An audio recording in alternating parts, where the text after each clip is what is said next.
Lula visita hoje o estado de Minas Gerais, se encontra com o governador Romeu Zema, mais um aliado de Jair Bolsonaro na eleição de 2022. Nos últimos dias, o presidente já se reuniu com Cláudio Castro, do Rio de Janeiro, e Tarcísio de Freitas, de São Paulo, e anunciou investimentos. Fala aí, Luciana Viana. Minas Gerais recebe pela primeira vez a visita de Lula, desde que ele assumiu a presidência da República no ano passado. Na capital, nesta manhã, ele apresenta um balanço das ações do governo federal. Novos investimentos também poderão ser anunciados. A presença do governador Romeu Zema, do Partido Novo, adversário político, é esperada no evento. Diante da agenda pública, com a presença de ao menos 7 ministros, Zema chegou a pedir uma conversa reservada com Lula para relatar as reivindicações do Estado. Em um prazo de uma semana, Lula já esteve com os governadores de São Paulo, Tarcísio de Freitas, e do Rio de Janeiro, Cláudio Castro, estados comandados também por aliados de Bolsonaro. Santa Catarina poderá ser o próximo estado a receber a visita de Lula. Deixa eu só abrir um parêntese aqui, a gente vai continuar falando do giro de Lula pelo Sudeste, mas antes eu queria tratar um pouquinho mais do governador Zema, duplicando a aposta anti-vacinação. Anteontem, ele apareceu num vídeo... anteontem não, foi na segunda-feira, isso. Ele apareceu num vídeo ao lado do Nicolas Ferreira, deputado federal pelo PL, e do senador Cleitinho, deputado pelo Republicanos em Minas Gerais, os três dizendo que no estado, comemorando isso, né?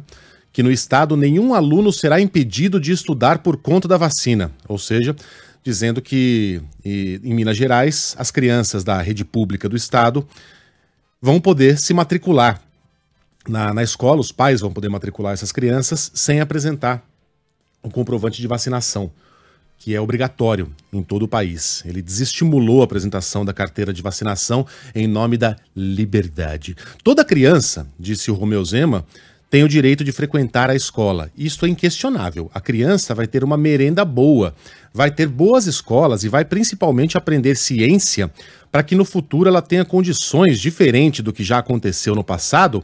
Queremos que ela venha decidir se quer ou não ser vacinada. O texto é meio truncado, mas eu estou lendo aqui exatamente da maneira como foi dito pelo governador. Em Minas Gerais, seguiu, e aí ele tenta tirar esse peso anti-vax da fala dele, ele tenta demonstrar que é aqui a favor da vacina, mas também a favor da liberdade individual, mas acaba tropeçando nas próprias palavras. Ele diz: em Minas Gerais a escola está aberta para todos. E nós vamos mostrar que a vacina é importante para todos. E mesmo mostrando, se alguém não quiser, é uma opção individual.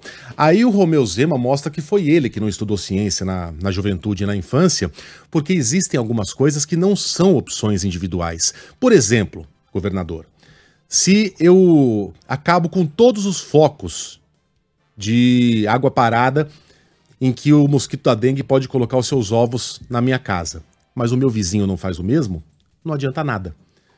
Se o combate à dengue não for uma ação coletiva, isso não adianta nada. Até porque o próprio ser humano é um vetor da doença. Se há uma pessoa doente que não se vacinou, quando tivermos vacinas para todos, isso pode afetar o seu vizinho, ainda que ele tenha se vacinado. E vale para pólio, vale para Covid, vale, enfim, para o sarampo, né? Se não for um ato coletivo, se a gente não atingir um mínimo de pessoas vacinadas, o país inteiro sai perdendo. A rede pública de saúde sai perdendo. Não é uma decisão individual. Por que você está reclamando? Você não está vacinado? Sim, eu estou vacinado, só que eu vivo numa sociedade. Né? E numa sociedade não pode haver liberdade absoluta. Quer ver? Ele defende então a liberdade para que pais não vacinem suas crianças. Esse é um ato, concorda, Sheila? Que no extremo pode levar à morte da criança. Sim. Né? Uhum. Os pais têm a liberdade de não alimentar suas crianças? Os pais devem ter a liberdade de não dar banho em suas crianças? Os pais devem ter a liberdade de não matricular suas crianças na escola? Bom, então chegamos à conclusão de que não existe liberdade absoluta. De que a vacinação é um direito da criança, mas não é um direito da criança escolher se vai ser vacinado ou não, e não é um direito do adulto decidir pela criança. Por isso a obrigatoriedade. A escola é um direito da criança e, portanto, o adulto tem a obrigação, como a criança é incapaz, de matricular a criança numa escola. A alimentação adequada é um direito básico de qualquer criança. A criança não consegue se alimentar sozinha, a criança não vai ao supermercado, a criança não ordenha uma vaca. Por isso é obrigação de qualquer adulto alimentar o seu filho. Não existe liberdade absoluta, governador Romeu Zema. E ele fala isso, ele faz uma campanha que na prática é uma campanha anti-vacinação, porque por mais que ele não diga isso com todas as letras, ele ao dizer que a pessoa pode escolher se vai ou não, ele coloca em dúvida a eficácia da vacina, ele incute o medo na cabeça dos pais. Isso num momento em que a dengue está matando adoidado, em que a gente acabou de sair de uma pandemia, o quão irresponsável pode ser essa gente. É inacreditável. Me desculpe pelo parêntese aqui, a gente volta. Não, mas super importante, super importante. Eu fui ler o artigo do ECA, que trata sobre a proteção da saúde da criança. Então, questione-se ou não o que está no ECA. O ECA é a legislação que vale no Brasil para crianças e adolescentes, na proteção de crianças e adolescentes. E há um trecho ali falando exatamente sobre a preservação, a garantia da saúde e da vida da criança. E essa é uma responsabilidade, diz o ECA, das famílias, da comunidade, da sociedade e do poder público. Pronto. Incluindo aí governantes e autoridades públicas, né? Aí.